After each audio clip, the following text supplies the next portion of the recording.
The camera is in its leather case, protected, and you want to open it and shoot. Well, that takes about, was it 1 second or 2 seconds? This camera changed the way I see, and it might be just the most beautiful piece of photographic equipment ever made. Today I'm talking about the Rolleiflex. This one is the 2.8 GX, a twin lens legend that still holds its own in today's digital world. I'll show you what makes it special, why icons like Avedon, Arbus, Penn, and Meyer used it, how it handles long exposures like a dream, and why shooting with it today feels like some sort of creative reset. I've been shooting with mine for years, and every time I load a roll of film in it, it reminds me why I fell in love with photography in the first place. This is my Rolleiflex 2.8 GX. It was released around 1987. It revived the classic twin lens reflex with a brighter AccuMatte screen, TTL flash, and a built-in light meter, while staying fully mechanical. It has an 80mm Zeiss planar 2.8 lens, razor sharp, even wide open. The leaf shutter syncs flash at every speed, up to 1/500th of a second, so you can overpower the harsh noon sun with a flash, something that DSLRs struggle with unless you use some sort of high-speed flash tricks, and those cut down the power. There's no LCD, no autofocus, no distractions, just glass, brass, and that silky leaf shutter, that sound that feels like closing the door on a Bentley. Using it is super tactile, mechanical, almost like a meditation. It isn't just a camera, it's a whole ritual. Accessory time. Little sun hood that collapses. I almost never use this. But what I do like is this Rolleinar 2 close-up lens, one on the taking lens and one on the viewing lens. And suddenly you can get really close. I'd always keep these in my bag just in case I want to get close to something. This is a Rolleisoft 1. You have Rolleisoft 1, 2, and 3. You just put that on the taking lens, and it's a slight diffusion. It's just very handy because with no adapters, that fits right on. Beautiful little pouch. Here's a little accessory that I think is great. It's a little leather sun guard that just goes over the viewer, and perfect. I mean, they don't make classy things like this anymore. The Rolleiflex didn't just witness history, it helped shape it. Look at what Lee Miller did with it as a war photographer. Richard Avedon used it in the 50s and 60s for high-energy fashion spreads. Models leaping in square frames, full of life. The Rolleiflex trained his eye for spontaneity. Irving Penn used it like a scalpel, silent and precise. His Vogue still lifes and couture portraits felt sculpted out of a negative space. I love his use of corner and angled space. Vivian Maier roamed Chicago with hers, waist level, being invisible. Her reflections, her split-second street theater, rely on that low, steady angle that a TLR encourages. Diane Arbus faced people head-on, carnival performers, people society tried not to look at. For her, the Rolleiflex Square became a small stage on which humanity stood unmasked. Lynn Davis used it for the monumental iceberg and temple studies she's known for, proof that the square frame can scale from a single face to the vastness of the Arctic ice. For each of them, the Rolleiflex wasn't just a kit, it was the way in. You don't lift this camera to your eye, you look down. The image is flipped, left to right, which slows your brain, just enough to compose deliberately. The 6x6 square changes everything. No thinking, is this a portrait or a landscape shot? Only balance, geometry, and rhythm. Another nice thing is when you want to get a high angle, you can shoot like this. People don't really know what you're doing. And I was able to do a lot of pictures from from this vantage without really attracting any attention. Because there's no mirror slap, you can shoot as low as a 15th of a second handheld easily. You're out in the field, you take the Rolleiflex out, just watch people light up. Strangers ask questions, older people share their memories, kids wonder why the screen is on top. C'est là? C'est là. Non, c'est là, c'est là. Il faut vraiment mettre l'œil dedans. Ah oui, là, oui. Ça date de combien de temps, ça? Ça, c'est les années 80. Et vous achetez où les pellicules comme ça? Oh, n'importe où. Tous les magasins de photos, ils les font. Incroyable. Et là, je fais une temps de pause un peu longue. Et vous êtes photographe? Oui. Incroyable. Vous n'êtes pas français, vous avez un accent, non? Non, canadien. Canadien? Ouais. Super. One thing about working with the Rolleiflex and these old cameras is that people are curious and they come see. And especially if you want to take people's pictures, if you take this camera out and point it to someone, they almost never say no or go away. They're happy to have their portrait taken.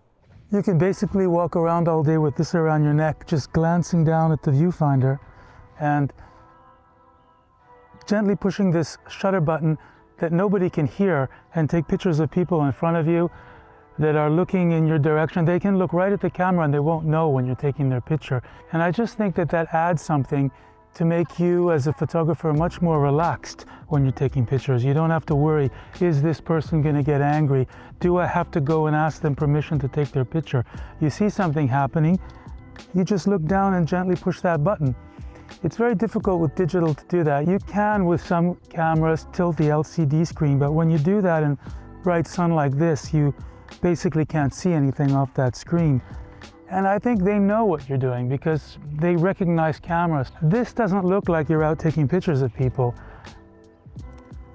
And if someone does come and ask you what you're doing, did you take a picture of them? They generally don't. They ask you, what is that camera? Can I have a look in the viewfinder? Why does everything move backwards when I move it around? But it's really designed to be quick and efficient. You just with a glance down, I can see shutter speed, f-stop, and focus distance, and the frame. 3 things, 4 things, instantly. And your eye gets used to it, it knows. Now I see an 11, a 125, and 10 meters. 11, 125, and I'm at 10 meters away. If you want a camera that you just keep in your pocket and whip out and take a picture from time to time, well, there are others that do that, and I think generally your phone can do that as well as most compact cameras. Not all. But if you're out taking pictures all day, this is not heavy. It's much lighter than a Mamiya or a Hasselblad around your neck. There's no mirror. That takes a lot of the weight away. And the only thing you have to deal with is developing film. So either you live near or send it to a lab because you're doing a lot of processing, or you have the time and you enjoy developing by yourself. Black and white is very easy to develop. And if you're developing 1 or 2 rolls a month, I don't shoot a lot of film, and when I do, I pretty much only use this camera. I develop approximately maybe 10 to 12 rolls a year. So I guess that's about 1 a month. I don't have time to do more. So 90% of everything I do is on digital. But when I want to relax, not only in the process of taking pictures, but in the whole process of thinking, working slow, developing, I use this camera. I cannot think of a better one. For portraits, it's a superpower because you're looking down. Your face stays visible to the subject, conversation flows. The subject forgets the camera and looks at you. With digital, subjects often ask to see the camera back after each shot. If they dislike one, their confidence in you just plummets. With this, that loop is closed. They must trust the process. I remember a few years ago, I photographed Daft Punk with this camera. Just me, the Rolleiflex, and some Polaroids. No screen, no instant approval. They had to believe in the craft. That trust held the energy in the room. Those frames feel alive even to this day. Loading film is like a ceremony. Open the back, drop in the fresh spool, thread it up, align the arrows, wind till the number 1. Those 30 seconds, they completely reset my brain. I like to carry a Rollin-R close-up lens as well, sometimes for a tight headshot. And for long exposures, the twin lens design means the viewing lens stays clear, while the taking lens has the ND. This GX's meter reads through the viewing lens, add the filter factor, and then calculate the reciprocity failure, because film is a bit lazier than digital, and the longer you leave the shutter open, the more you have to compensate for that by adding more exposure time. 5 seconds might need 15, 30 might need 2 minutes. Okay, so for the long exposure, I'm going to put an ND filter on. This is a 10 stop ND filter.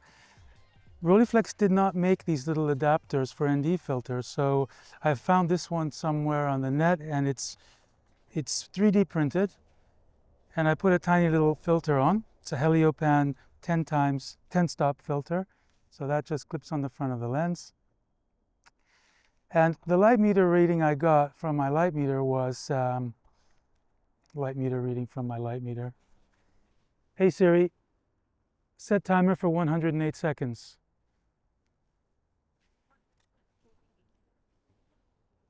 So while that's exposing, I'll just explain what reciprocity is. Film was not made to be exposed for more than 1 second. So once you go over 1 second, you need to calculate a reciprocity. That's how the film will react to a long exposure. People who don't use a reciprocity calculator or chart, and they do long exposures with film, they find that most of the shots are underexposed. So you really need to calculate. 28 seconds gives me 84. For this particular film, it's Fuji Pan F, which is an ASA of 50. And a 6x6 negative is nearly 4 times the area of 35mm. Detail feels infinite, yet the grain is gentle. So why do I still shoot with it? This isn't nostalgia just for nostalgia's sake. It's a deliberate slowdown. The Rolleiflex forces me to breathe, to pre-visualize, to trust my exposure. Every frame costs money, sure, but it also earns attention. The Rolleiflex isn't just a piece of gear, it's a teacher. It rewards patience, punishes haste, and gifts you images that feel carved out of time. Okay, there is one thing I don't understand. When I write Rolleiflex as a search term in Instagram, I see hundreds of pictures of the camera, of the Rolleiflex. Sure, it's a beautiful camera, but to own one is not to have it as a thing to take pictures of all the time, or to take a picture of yourself in the mirror with the Rolleiflex. I mean, the thing does beautiful pictures. It's a great tool. So I wish more people would use it as a camera and less as an object to be photographed. I have 2. Here's another one. This is an older one. This is a newer one. I prefer the newer one because the screen is brighter, but the older ones are lighter, so they're a little bit easier to carry around all day. So tell me in the comments, have you used a Rolleiflex before? Have you used a twin lens camera like this from Mamiya or another company? If you ever get a chance to use a Rolleiflex, take it, even if you just borrow it for a few hours. It might change the way you see and how you listen.